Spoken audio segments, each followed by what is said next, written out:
Welcome back to Fantasy Football Today, presented by BetMGM. Make it legendary. I'm Jamey, that's Dave, that's Heath, and joining us now, it's our good friend Robert Turbin. Help us break down some of these running back dilemmas that we're dealing with around the NFL. Robert, we appreciate you having us here. We're going to get your takes on a lot of the big stories of the position. But first, let's talk about our rankings and show you the list 1 through 12 of the running back position and some of the guys that may or may not be worth starting this week. Obviously, if they're in the top 12, we're probably going to like them. So I'll show you the list here of 1 through 12. A name that you typically see on this list not there is Derrick Henry. We'll see where he stacks up. Alvin Kamara, another guy that we don't really love for this week. But the running back rankings 1 through 12, we'll hopefully get them up at some point. In any event, Robert, let me ask you a question.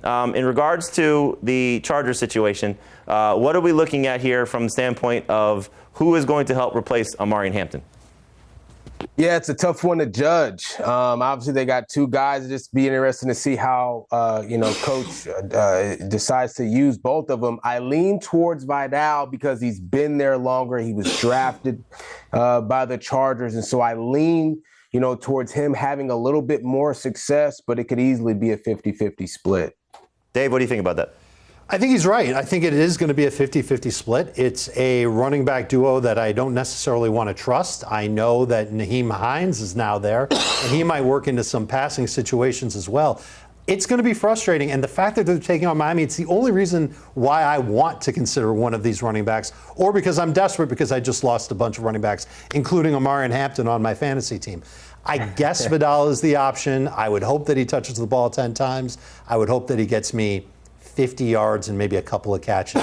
No real expectations for any of these Chargers running backs. All right, so we'll see where these guys rank as we show you the next list, 13 through 24, and then 25 through 36, which is actually where they're probably going to end up from a consensus standpoint. So we see a lot of the rookie running backs obviously populating the rankings, understandably so. Ashton Jeanty's been good. Quinshon Judkins has been great since he's gotten back on the field. Again, no Kamara and Hampton. We got Cam Scatterbo going tonight. We'll see where he actually ends up performing, or how he ends up performing now that we don't have, or that we do have Tyrone Tracy on the field. So I want to ask the guys here, if you could have one rookie running back for the rest of the season, as Heath is, you going to make it? I'm going to try. Okay, as we get through and Ja'Cory Krosky-Merritt, another rookie running back, as you see here in the top 20. You get to your choice. One rookie running back rest of season. Who would it be and why? Let's start with you, Robert. Who's the best one? Me? Yep. Oh, man, this was a tough one for me, but I got to go with Quinshon Judkins in Cleveland. You look at just what he's been able to do since he stepped on the field, and I had a lot of doubts about this kid because he had a lot of practice time. He was away from the team, and there was some conversation, obviously, about him going back to college, but he's stepped on the Browns' practice turf and essentially taken off right away, and they're going to continue to lean on him a lot. And so for me, it's Quinshon Judkins. It's Quinshon Judkins for me too, Robert, and we've seen it now, 16.5 PPR points in 2 of his last 3 games. It should have been each of his last 3 games. He had about 70 yards and a touchdown called back by penalties last week. I love the Browns schedule. Rest of season, I have it projected as very favorable. I think that helps. And against almost any opponent, I could see 2 touchdown upside for Quinshon Judkins. He's that good. He's the rookie running back that I want. So, Heath, I know you like Quinshon Judkins, but your answer is a little bit different. Who are you going with if you have one rookie running back rest of the season? I just have a hard time when we were all, for the last 8 months, pretty sure that Ashton Jeanty was this generational running back that was the best in the class. And his last 2 games, he has a combined 259 yards from scrimmage. I can't go away from that guy. I still think that Ashton Jeanty is who he is. Quinshon Judkins and Ashton Jeanty might both be top 5 running backs rest of the season. I love both of these guys, but I'm sticking with Jeanty. I wonder if, and Robert, I'll start with you just to kind of go back to the Chargers situation. If Hampton was healthy, no issues, ready to go, where would he factor in? Would he be ahead of Judkins and Jeanty, or would he be just in the mix with those guys? He would be ahead of Jeanty for me, but Judkins would still be at the top. And I think for me, Kamara and Hampton was really kind of on this trajectory where he was just continuing to get better, finally sort of found his pace and his rhythm and his speed within the NFL game. And I thought he was going to do nothing but get better. Jeanty, on the other hand, still a very good player, But I just think the Raiders and their situation offensively pretty tough right now. And I don't know if he'll be a top 5 guy towards the end of the year, but I would have had Hampton above Jeanty had he not gotten hurt. Understandably so, and we hope to get him back. Hopefully it's just the 4 weeks that he's out with that ankle injury. All right, let's go from the younger running backs to the older running backs. We have 2 guys that are a little bit questionable situations for just week 6. Things may change for both of these guys moving forward. There could be a trade in the case of Alvin Kamara. There could be the quarterback coming back, hopefully, in the case of Derrick Henry. But Henry's struggling right now. Kamara's struggling right now as they enter week 6. So which of these 2 guys, Robert, again, I'll start with you, worry you the most just for this week? Again, does not have to be long-term. If you want to factor that in, that's fine. But just for week 6, Alvin Kamara, Derrick Henry. And if the answer is none, please feel free to say none. But I think both these guys could be a little bit tough to trust. Well, I think it's tough for me to trust Alvin Kamara at this particular stage, even though he does more. You know, you think about like what he brings to the table, his impact, being able to catch the football off the field. But we just haven't seen that, much this season from him, a heavy dosage of it at least. And so I think that's going to continue. For Derrick Henry, it's going to be all about him offensively this week. He's going to be center stage in terms of, production offensively for the Ravens. And so I trust Derrick Henry to be able to bounce back from his early season struggles, not so much Alvin Kamara.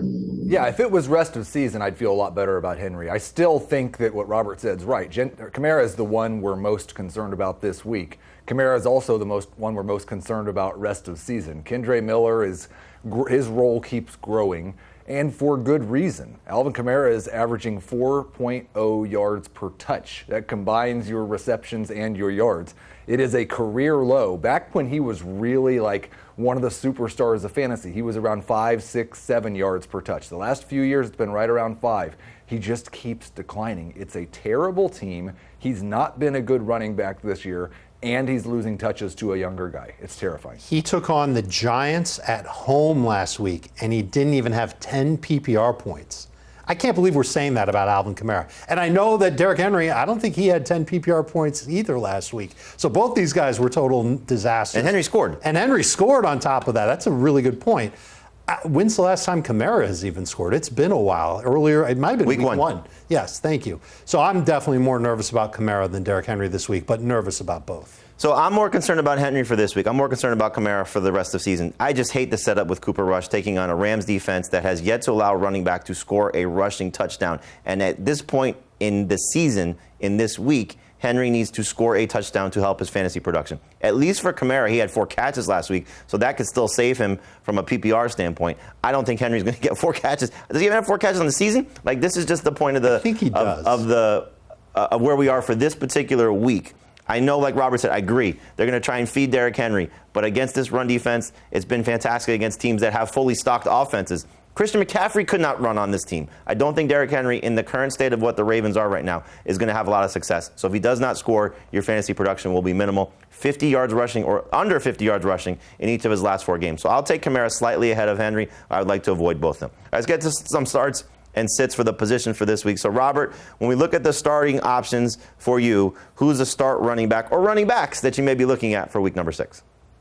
Oh, man. Who did I put on the list there? I'm trying to think who I had. Maybe turn around and take a look at some of your jerseys and see, what you like there. What's on there? I think Tony Pollard is a good choice this week. He's not the guy that I had on the list that you sent me, though. But you had the Seattle running backs. You like the Seattle running backs this week. Oh, that's right. Yeah, don't talk about Tony. That's my guy. He didn't need to think about it to say good things about Seattle. Get a clue, Turbo. Get a clue. Yeah, no, I like both of these guys for this week against the Jacksonville Jaguars. And I couldn't pick one or the other because I think they're both going to have success against this Jaguars defense, who's actually pretty good. But I think that the Seahawks and Coach Kubiak have found a formula of how he likes to use this 1-2 punch. And the last couple of weeks, they've been both been able to have success when they're both healthy. And so if you're a fantasy manager, any of these backs for Seattle, I think should be a good start for you this week. If you can only pick one, though, who would it be? Would it be Ken Walker or would it be Charbonnet? I'd probably go with Ken Walker. Just because he's really starting to come along the last couple of weeks. Yeah, just losing those touchdowns to Charbonnet. Let's see him get maybe one crack at the end zone, and that would certainly make a lot of fantasy managers happy in that case. They got to give him the ball in the goal line area, man. They got to give him the ball in the goal line area. You know know who scored the last, at least 2 of the last 3 games? That's Tony Pollard. So, Dave, you like the setup for him. We had some discussions about maybe sitting Pollard on our podcast today, but make the case why Pollard should be in those lineups. First of all, he's getting a lot of work. Even in Tyjae Spears' first game back, Pollard played over 70% of the snaps. He dominated on third downs. He dominated inside of the 10-yard line. Those snaps are pretty important, and we've seen him catch 3 passes each of the last 2 games. And he's taking on the Raiders. This is a team that is top 10 in most fantasy points allowed to running backs this season. We've seen some RBs get huge games against Vegas. This is actually a favorable matchup for the Titans' run game. Pollard leads it. It is a favorable matchup for most run teams. I'm not sure the Titans are good enough to take advantage of a favorable matchup. He actually did last week. 4.8 yards per attempt. He had 67 yards rushing, like 78 total yards. And the thing they say after the game is, where Tyjae Spears' role is going to get bigger. I'm not sure you can count on 14 rushes and 13 receptions. And we've talked a lot, and you said it a couple times on the podcast this morning, like this is a game where the Titans could play from ahead. I think it's important to remember they're still 4.5-point underdogs against the Raiders. Like that's how bad the Tennessee Titans are. I understand if you have to start Tony Pollard, but those veteran running backs we were talked about being worried about, I would rather start Derrick Henry and Alvin Kamara than Tony Pollard. And you like DeAndre Swift as a start this week? I like DeAndre Swift a lot more than I like Tony Pollard this week. And I think I've seen a lot more talk on social media and in our questions about how inefficient DeAndre Swift has been. And I understand that. But he's still getting 17 touches a game. He's now healthy coming off of a bye. The offensive line should be a little bit better with extra rest. We've been kind of waiting we've gotten the 11-point, the 12-point, maybe the 14-point DeAndre Swift game. We haven't had the 18 or 20-point game. I think that might be coming this week. Ran through that Commanders defense last year. Hopefully does so again in the rematch. Maybe get a different ending, or maybe a more fun ending like we saw last year with the Hail Mary. For me, at the start of the week is Rachaad White, so he's the start running back for this week. Love what I saw from him in the passing game with 4 catches. 3 of the last 4 running backs against San Francisco, 18 PPR points or more. Should be a great setup for Rachaad White as he gets one more start in place of Bucky Irving. Let's go from the starts to the sits. So, Robert, you got an interesting guy here on the list. It's Amari DiMercato. Is he even going to see the field for the Cardinals after that terrible play that he had last week? Exactly. That's my point. Because he's good enough to see the field. It's not about his talent or skill. When he's gotten his opportunity, he's done really well, surprisingly, right? But after the altercation last week, I think a lot of the load for running back is going to go to Michael Carter. And so from that standpoint, if you have DiMercato on your roster, I'd be real shaky about starting him if you haven't done your homework about how the Cardinals are going to be moving forward. And so I would sit him in this situation this week. Heath, you got Tony Pollard as your sit. You made the case why. Dave, Chase Brown, quickly, why is he somebody you want to get away from? He's finished outside of the top 24 in PPR each of the past 4 weeks. He's taking on the Packers. That's a tough matchup. And he just hasn't been great. Certainly his rushing inefficiency has been a big, big problem. He's going to need to catch a lot of passes. Now that Joe Flacco is the quarterback in Cincinnati, I think Flacco's going to throw downfield. I don't think he's going to check it down like he did in Cleveland. That's bad for Chase Brown. All right, we'll see if Brown does benefit with his role in the passing game, but has been allergic to the end zone, not scoring a touchdown since week 1. For me, I'm going to get away from Jaylen Warren, at least for this week. I just want to see what happens, taking on a very tough Cleveland Browns defense. Kenneth Gainwell, we don't know what his role will be. We expect Warren to get the job back, but will he still have the same workload that he had prior to getting hurt, missing that game in week 4, and then Gainwell was just an absolute star against the Minnesota Vikings. So if you can get away from Jaylen Warren, that's something I think you should do. All right, that'll wrap it up for our running back conversation. Robert, we appreciate your time as always, and we look forward to seeing those Seattle running backs take apart that Jacksonville run defense. We're going to take a break here right now. We come back and get into the wide receivers, tell you the starts and sits, look at our rankings, help you out with those lineup decisions. Stay right here to Fantasy Football Today.